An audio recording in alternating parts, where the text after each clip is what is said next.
Welcome to the CFO Show. I'm your host, Melissa Howatson, CFO of Venna. A cyber attack can bring any organization to its knees. According to IBM, the average global cost of a data breach is $4.45 million. And a Verizon report reveals that 60% of SMBs actually go out of business after an attack. It's easy to think of cybersecurity as an IT issue. But as guardians of the financial resources of the company, CFOs are on the front lines, protecting against cyber threats and ensuring their business is resilient. Joe Oleksak has more than 20 years helping companies in the ever-evolving world of cybersecurity. He is a partner at Plante Moran, and he advises clients on how to protect their data, and I'm excited to welcome him to the show. Joe, thank you so much for joining me today. Thanks for having me. Can you tell us a little bit about Plante Moran and what does the firm do? Yeah, absolutely. So Plante Moran is an audit, tax, and consulting firm similar to the Big Four. You may recognize Deloitte or PwC or KPMG or Ernst & Young. We're a smaller version of that, focused in the middle market. Middle market clients, so roughly what size? Yeah, I mean, obviously it depends on industry. When you're talking about financial services, we typically deal with community banks upwards of 10 to 20 billion in asset size, if that means anything to you all. When we're dealing in manufacturing companies, anywhere from your small, privately held organizations to large multinational companies. So we really do spread the gamut, mainly though in the middle market space. Yeah. And can you tell me a bit more about your own experience? Did you always know that you wanted to be focusing on the world of cybersecurity, or what led you here? It actually goes back into high school. I was always kind of getting in trouble. Got off to college and discovered this IT thing. And this was right when most of the collegiate networks were starting to be built, right? They were starting to connect all the different dormitories and network out these organizations. And so I used to do that as an internship within the school. And in the evenings when most people were out having fun, I was hanging out with some of the other computer nerds, and we were trying to shut down the dorms for fun. So a lot of fun there. Turned into a career. Started at KPMG in their information risk management group. I thought, hey, I can make a career out of having fun. And after a while, I decided, that's great to work with these ginormous, companies. But I really felt like the middle market was where I belong, just with my personality and my attitude. And obviously, my experience lend itself really well to this space. And so it sounds like you like to roll up your sleeves and get into it a little more, which is what's taken you down this path. How does your current firm help your clients prepare for cyber attacks, and where do you focus most of your energy there? Most of what we are is an audit and tax firm. On the consulting side, the management consulting side, is where I reside in the team that I've built over time. We really help our clients, obviously, where we can. Obviously, have to avoid independence, so we don't do a lot of building control or designing control for our clients. But what we do for our clients is come in and assess, help the organization understand where they have gaps, not where they think they are, but where they actually are. And then where do they want to be? So really that kind of current state, desired state, really helping organizations holistically understand how they are, where they want to be, and where those gaps are, and then what do they need to do to get there. So that's really kind of at a very high level where we focus. We are broken into audit, consulting, and penetration testing. So we do look at organizations from an IT audit perspective. We look at them from a compliance perspective. So if you're in a specific industry, maybe it's healthcare and you have HIPAA requirements, maybe it's critical infrastructure and you need to meet best standards, from the NIST or from ISO. We help with those compliance-based audits and consulting assessments. And then we also come in for organizations that aren't audit and tax clients, and we actually help them design, build, control, and guide them towards their desired state. So you get to see a lot across many different companies. What do you think are some of the most prevalent cyber threats that companies are facing today? Yeah, we do see companies all, they span the gamut, many industries. And what I'll tell you is there's some there's some consistencies between all. There's small to large companies as well across industry. I guess I could put it into maybe 4 buckets, right? So we're going to talk about ransomware. That's all the rage. Everyone hears about ransomware now. We all know what ransomware is at this point, and how it is kind of transitioning from what used to be just, hey, it's going to lock you up and you're going to pay us, or we're never going to release your files, to now where they're locking you up, yes. But folks have become a little bit smarter over time and have really worked on their resiliency, their backup and recovery practices, their business continuity practices, and so the attackers are now also holding their data for ransom. So it's not just holding their network for ransom or their systems for ransom. Now they're also exfiltrating that data so that if you don't pay them to unlock those systems, they'll actually release your data. Actually, there was one instance recently where, and for the large public reporting companies that need to meet the guidance and the regulation of the SEC, there was an instance where hackers actually broke in, wanted to get paid, weren't going to get paid. So then they reported to the SEC that this organization had been hacked by them. They didn't have the necessary baseline controls in place. So quite, I guess you could say funny if you're on the sidelines of that, if you're the recipient of that complaint with the SEC, it's not so funny. But the hackers are finding creative ways to use ransomware to hold people, to payment. So it's quite interesting there. The next group I would say is supply chain. So you're hearing a lot about it. So it really first came into effect during the whole Sunburst backdoor attack that happened several years ago, where organizations who were relying on this security software actually fell victim to an attack on that software, and didn't and it really opened up I would say a lot of people's eyes on how vulnerable our supply chain is, but also more recently the Change breach in the healthcare industry, a critical vendor for many organizations when they got hit with ransomware, and they were unable to process payment. They were unable to help people fulfill their prescription, the prescriptions, right? And getting their prescriptions. So it really held a lot of people in check, right? I mean, organizations couldn't get paid. Customers couldn't get what they needed, their service. And so again, it highlights the fact that while many organizations have critical vendors and are more efficient by having vendors do things for them as opposed to them trying to do that themselves, there is that vulnerability if you don't really have the vulnerability of resiliency, right? If you don't really have your supply chain in check and you have those backup controls in place to continue business in the event of a downturn like that, it can create major problems for organizations. So number 3 is business email compromise. You're starting to see a lot of organizations falling prey to hacking organizations, individual hackers, connecting to and taking over email accounts, business email accounts within an organization. Seen this happen several times. A funny story: we had a client came to us. They asked us about cybersecurity, their current state, their desired state. We kind of walked them through what we needed to do, what they needed to do. It was a really great engagement. In the process of that engagement, we identified that several members of their leadership were utilizing their email system as a data repository, as a way in which they could get back 9-10 years, and they could tell you exactly what meetings they had. They could tell you exactly what emails that came in, and they bragged about it as if it was a good thing. And in our review, we said, you might not want to do that. Data retention's a big thing, and you want to make sure that you're only holding data as long as you need to. And of course, we got pushback, and they decided not to change. But within a month, they got hit with a business email compromise. They were an association, and they had a database in an email of their associate members, and it had a whole bunch of their healthcare information, over 200,000 members to their association. And ultimately, they had to pay to do background checks, right, on these folks. They had to monitor their credit for them. They obviously had to send out all the letters of notification. They had to deal with HIPAA fines.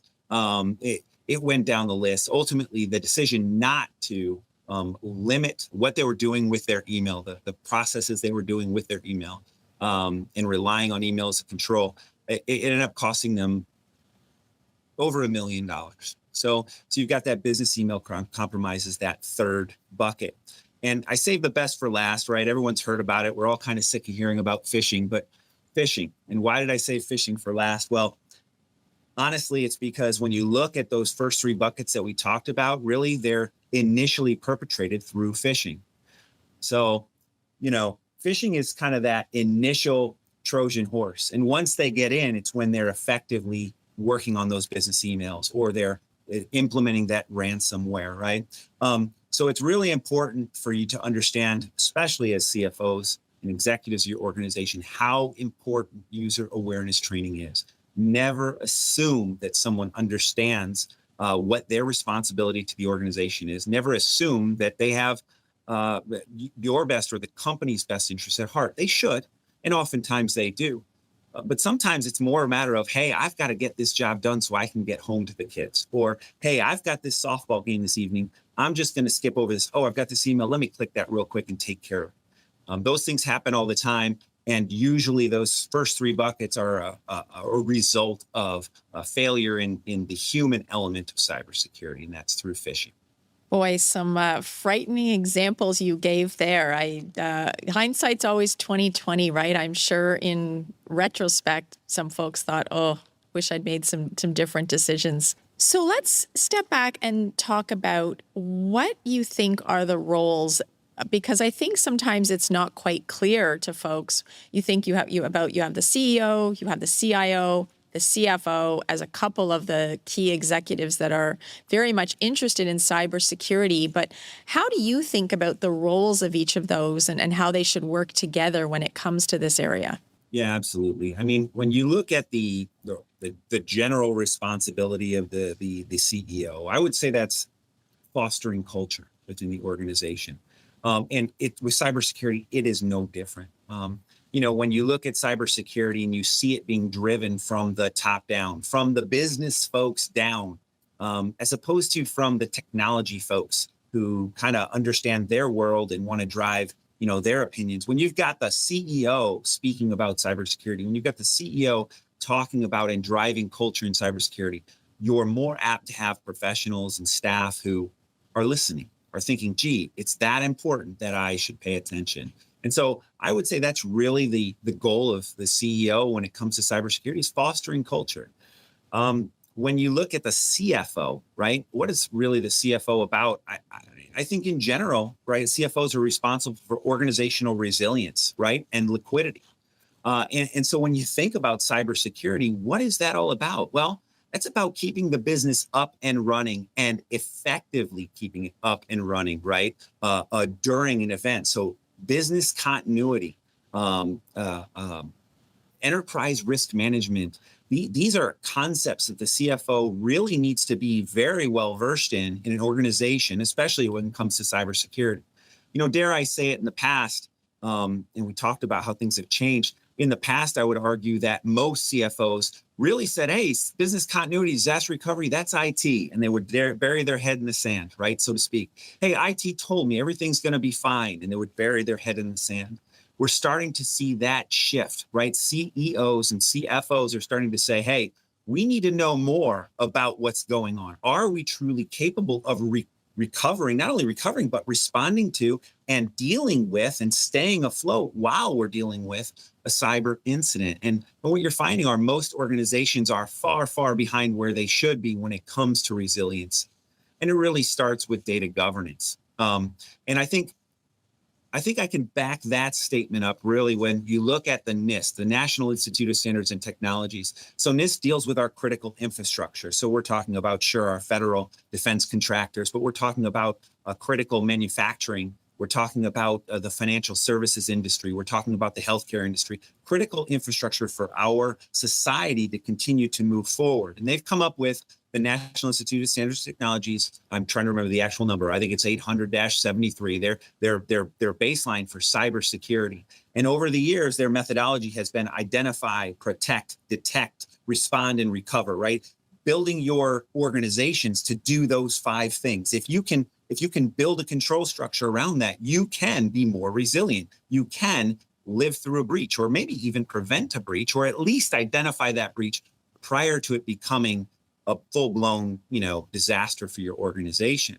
Well, this year they've decided they're going to wrap those 5 areas with this concept called data governance. That gives you an idea of how important data governance is. And when it comes to data governance, what are we talking about? Well, we're really talking about understanding what it is you have. All you CFOs need to understand what's so important about you, not you, but your company. What is so important about your organization? It's really the data that you have. Once you understand how that data comes in, you have to understand the life cycle of that data to the point of destruction. You also have to understand any egress points for that data. So when is that data leaving? Why would that data be leaving? And how should that data be leaving? So data governance is very important. And when you put that in charge in the responsibility of the CIO, you're going to get some very good protective controls in place. And that's really kind of where the CIO fits in. The CIO, yes, has to implement, or the CISO, depending on how your organization is structured, has to implement those controls to identify, protect, detect, respond, and recover. But the CIO should understand at a minimum what types of data you have. They might not understand where it comes in or anything like that, but they should be responsible for helping the CISO implement the control, whereas the CISO should be monitoring and effectively watching for cyber events that occur and then working with the CIO to address that in an efficient manner. The CFO is in a unique situation within all organizations because of your knowledge of the organization, your understanding of the business, how the dollars are made. The CIO doesn't necessarily understand that. The CISO surely doesn't care too much about that. They care about the security of the data, not how the data gets there, or how the dollars are made from the data. So the CFO is in a unique position in an organization. You know more about the business processes than anyone. And I will tell you, when you think about the CIO or the CISO, they're thinking technology, technology, technology. Cybersecurity equals technology. CFOs need to start thinking cybersecurity equals process, business process. What are the processes that are used and are using the technologies, right, to effectively drive revenue for the organization, that secure the data product, that secure the ingress of the data or the egress of the data coming in or the data going out. So CFOs are very unique in the procedural side of what's happening. And the CEOs, again, are on the people side, the culture side. So when we talk about cybersecurity holistically, you really need the CIO, the CFO, and the CEO working together, because cybersecurity is more than just technology. It's the people, it's the processes, and it's the technologies working in concert for the organization for the ultimate goal of driving, customer satisfaction, of driving revenue for the organization and continuance of the business.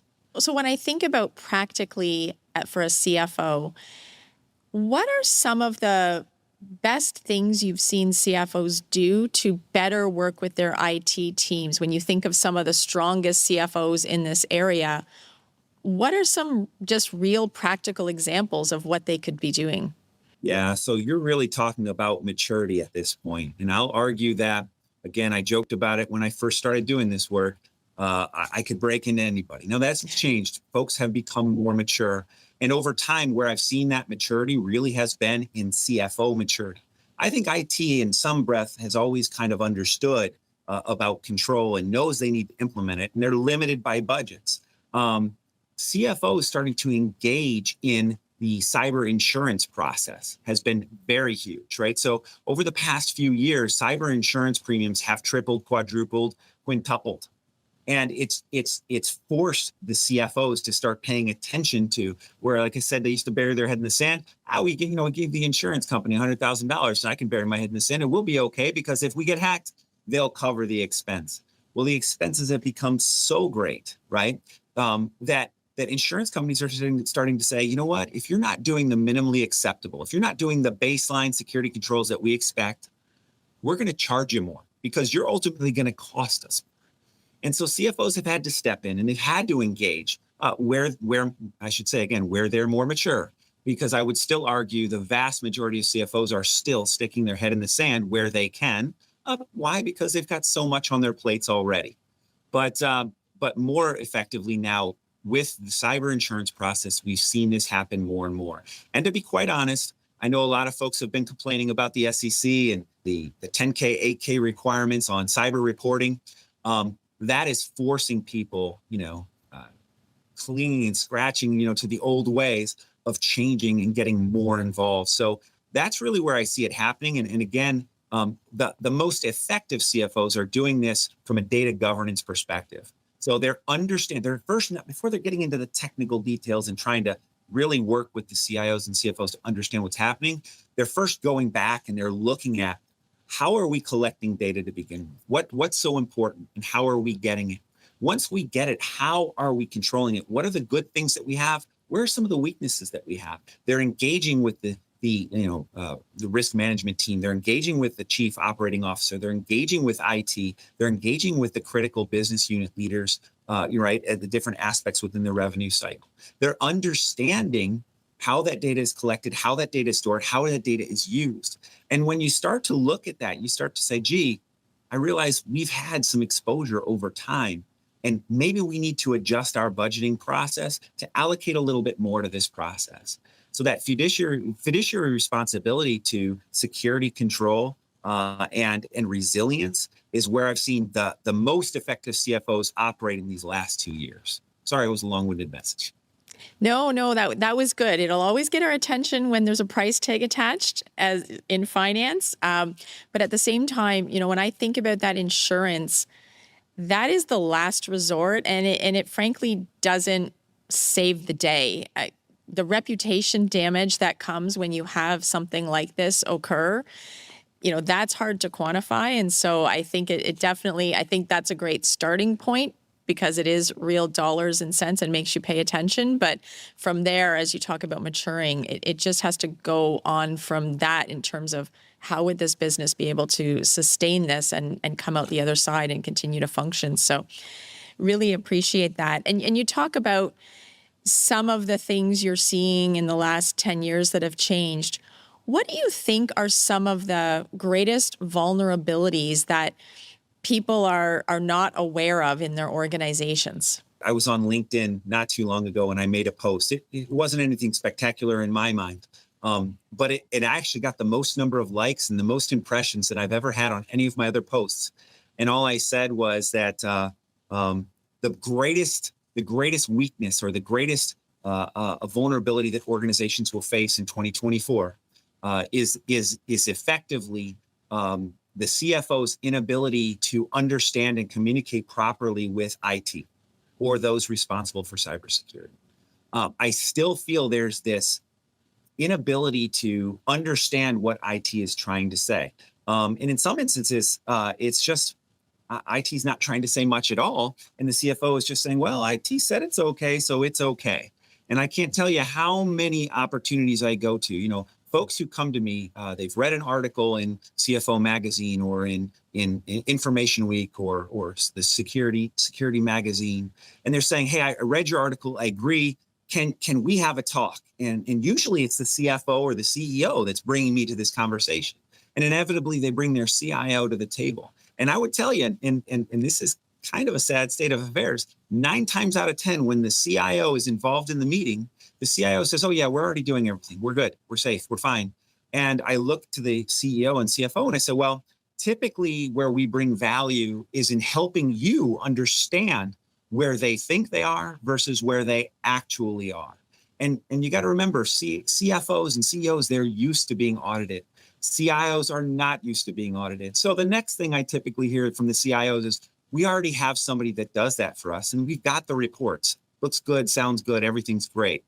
So then I go to management. I said, you probably need to engage more with IT and their vendors to understand what it is they're doing for you. And does it give you that independent assertion or understanding of what they're doing so that you can make proper business decisions continuing moving forward?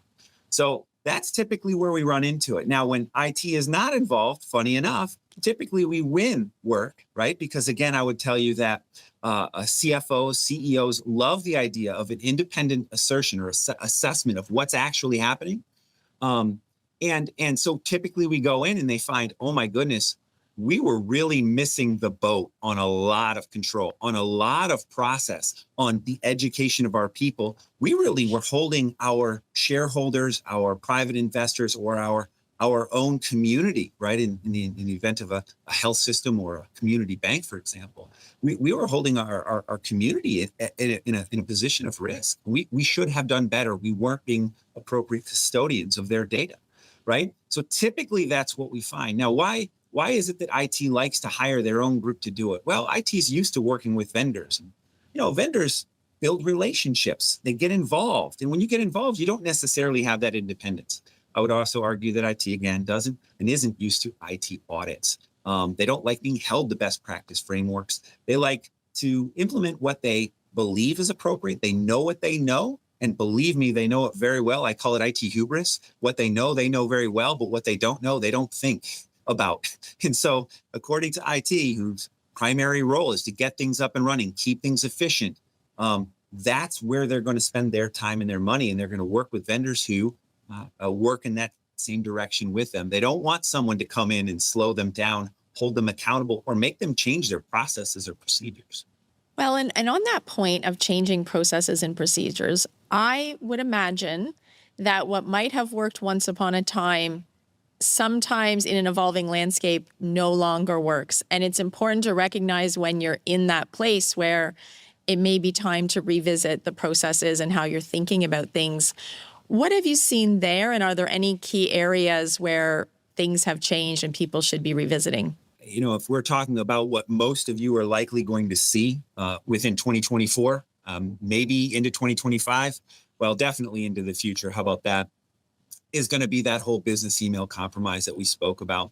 So many organizations that we talk to, many effectively use Microsoft 365, or most people are using Microsoft 365 anymore, or their email solution, right, as a workflow and as a control of their business process. Why? Well, it's internal to their environment. They know when they get an email from somebody, they know it looks real when it's an internal email. We don't have that, label that comes across. It doesn't say, warning, priority high, because it's from outside of your organization. And so they trust internal email. I will tell you that is one of the biggest mistakes that most organizations make. So they're making these business decisions to keep their processes and procedures the same over time, even though we know there's been a sharp rise in business email compromise. That's a very large mistake. We actually just were at a client where they were using business email as a control for their wire transfer process. The attackers got in, and the attackers were in on 3 different accounts. And unfortunately for that organization, they were in the right accounts to monitor for wire transfers that were happening. They were able to replicate an email. They were able to access calendars, and they were able to recreate that email in a way where they could send it when certain people were out of town. They could send it, and it sounded very real. These were folks from, we believe, the Hong Kong area, because that's where the wire transfer went. It could be China, it could be a lot of different places, but typically, the email, you kind of get a flavor for, oh, gee, that doesn't sound right. That thing, there's just something off in the English. That's not how Joe down the aisle would have written an email. Well, again, now we have AI, and AI can look at, and you can ingest a writing style from somebody, and then you can have it write emails to that writing style. And so that's what they had done. They had made this look very convincing, and they were able to wire out $1.5 million to Hong Kong within this organization, because they didn't change their business process. They didn't add in that whole callback procedure for the internal side. Why? Because, hey, it's all through our internal emails. We already know it's safe, this, that, or the other. They didn't look at the trends and the risks and the technologies that are upcoming. So AI being a big change that's really going to affect the way you identify a phishing email, if you can even identify a phishing email. We've done reviews where we've actually gone out online and found people's voices. When you get those phone calls and nobody answers and you're like, hello, and you're talking, where they get you talking and then they hang up, they're actually collecting your voice, because they can ingest that into AI and they can actually have full-blown conversations. And recently there was an attack where this individual fell prey They were on a Zoom meeting with several different individuals. Every single one of them was AI, except for the target. And they convinced the target to go and send a wire out. So I won't get into the details of that. One's very interesting. You can get it's public knowledge out there, but you can get out there on the internet and you can find the details on it. Really quite interesting where AI is taking things. So you really have to look at, as CFOs, what's happening in the environment and how do we need to change our business processes to address those things moving forward. So callback procedures, for example, very important to follow. Even when you hear your customer's voice and know your customer, you still need to go back and do certain things like that. So that's just one example, but there's almost every business process you have likely should be changed or updated in a way almost every year going forward now, based on all the changes in attack vectors that we see every single month.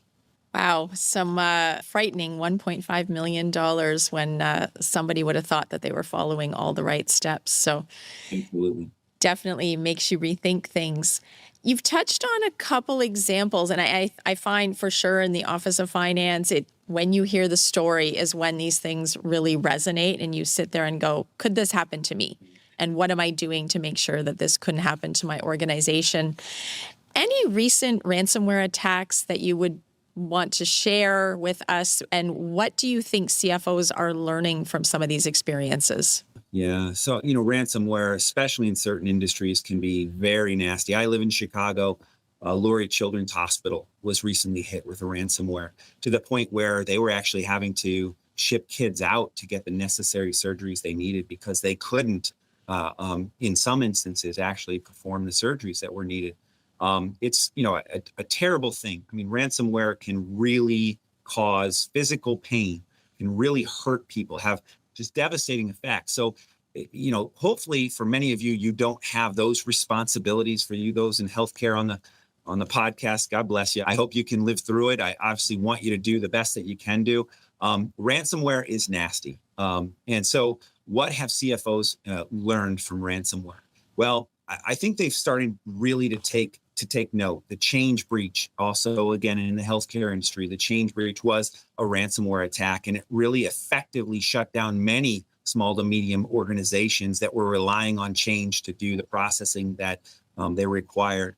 Really hurt their businesses, hurt their cash flow. Many organizations went out of business, changed themselves, lost several thousand customers who switched to their competitors because they just couldn't handle taking the time to get this fixed.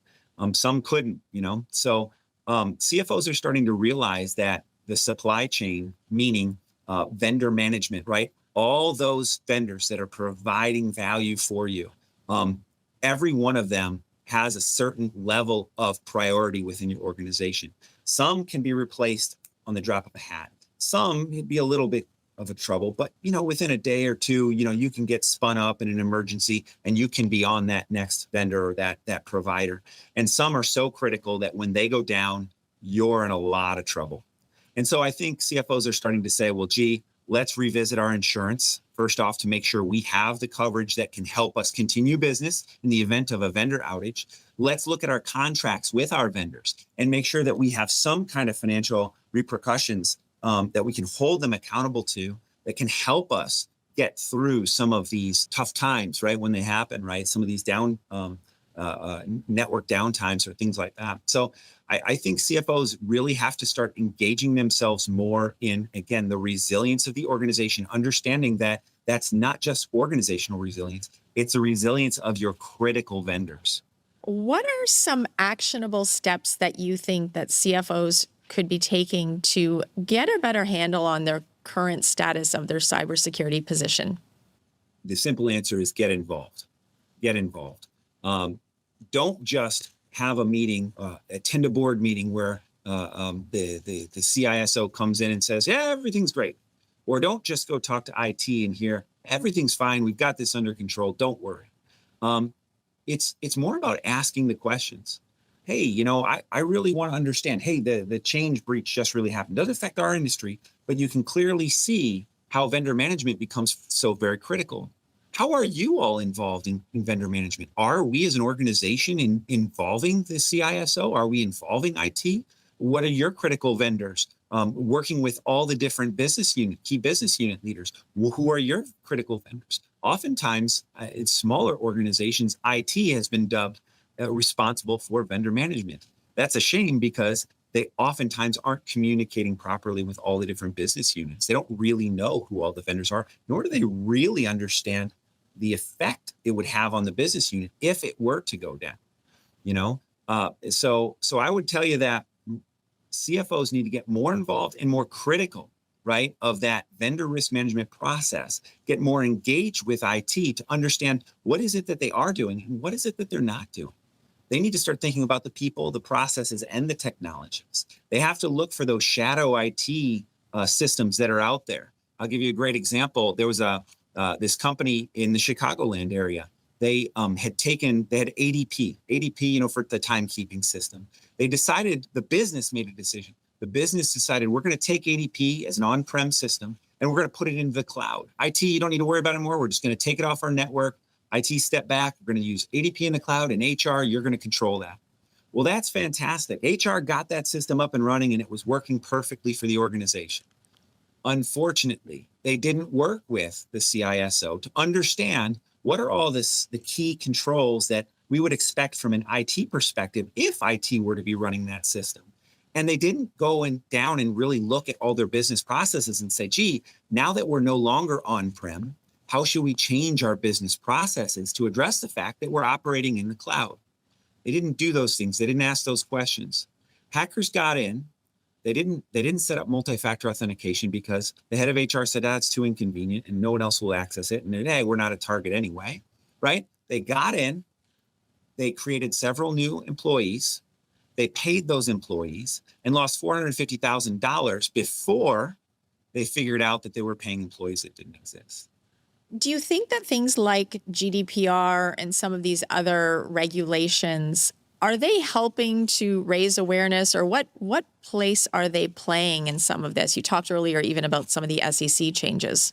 Well, when you talk about GDPR and the California privacy, there's several states right now that have privacy regulation. Not all of them, but several of them. I think it's first important for CIOs and CFOs and CEOs and everyone to understand privacy is not security. You can't have privacy without security, but privacy is not security. And so if you're a CFO and you're driving your organizational security strategy based off of privacy regulation, you're only going to address the security controls that assess privacy regulation. You're going to miss out on all those elements of cybersecurity that really aren't affected by privacy. And so that's the first thing that's important to know. So I do love the fact that a lot of these states are having these privacy regulation because it's forcing businesses, the compliance groups within organizations, the audit groups within organizations, and several of the business units within organizations to understand, gee, data is important, privacy is important. How are we going to make sure we're maintaining that privacy? And typically that is through business process changes. It's in changes in investments in control and systems, and it's in education. And so the byproduct of those regulations or those privacy acts is driving security to a certain level of maturity within an organization. I just don't want any of the listeners here to think that by doing that, they've become secure. You'll never truly be secure. There's no way we can ever truly be secure, right? So we've got to build in those layers upon layers upon layers of control. Let's operate as if we cannot trust our internal environment. So let's look ahead now. We've talked about the current state. When you sit and if you had your crystal ball and could predict the future, what do you see as some of the biggest challenges and opportunities that are coming when it comes to cybersecurity? I'll limit this discussion, right, because I could probably do 5 podcasts on this. And I'll focus on CFOs. So what should CFOs care about in the future? What's happening? What do you need to be ready for? Well, again, I go back to 25 plus years ago when I started. This thing is going to catch on. Cybersecurity is going to be big one day. Well, and I woke up yesterday and I still say cybersecurity is going to be really big one day. So as CFOs, you need to understand that they're continually changing. You never step in the same river twice. Attacks are constantly changing. Hackers and their motives are constantly changing, and the vectors in which they're approaching you are constantly changing. So be aware. This is not an end game. This is an ongoing game. If you act as if you make some investment and you'll be done, you're likely going to fall prey in the future. It's investment upon investment upon investment. So making the right choices there, getting involved actively is your opportunity. Getting involved with your business unit leaders, getting involved with your IT and your internal audit, and getting those assessments, those independent assessments, and understanding of what's actually happening as opposed to just relying on, right? That trust but verify attitude. That's what's going to take you to the next level within your organization. I think the financial impacts of cybersecurity incidents are going to continue to rise. And unfortunately, as a result of that, you're going to see that cybersecurity insurance is going to become infinitely more difficult to obtain, let alone afford. And so the more you can invest in cybersecurity, the more you can prove to the insurance company that you're doing the right things, and usually that's through an independent assessment, you'll be able to lower those premiums to a point where they're still digestible for your organization. But if things continue the way they're going, especially with the quantum computing coming, with AI at the peak right now of interest for organizations, it is going to be interesting to see if cyber insurance will even be available in 5 years. When I think about then, what would be some ways that you would recommend for CFOs to stay on top of emerging trends and best practices? Networking. If you're in certain industries, I'll use the financial services industry, for example. They have a group, a knowledge sharing group called FS-ISAC, Information Sharing Association. I can't remember what the C is. Consortium, I believe. But FS-ISAC is a really great one. The insurance industry has an FS-ISAC, so to speak.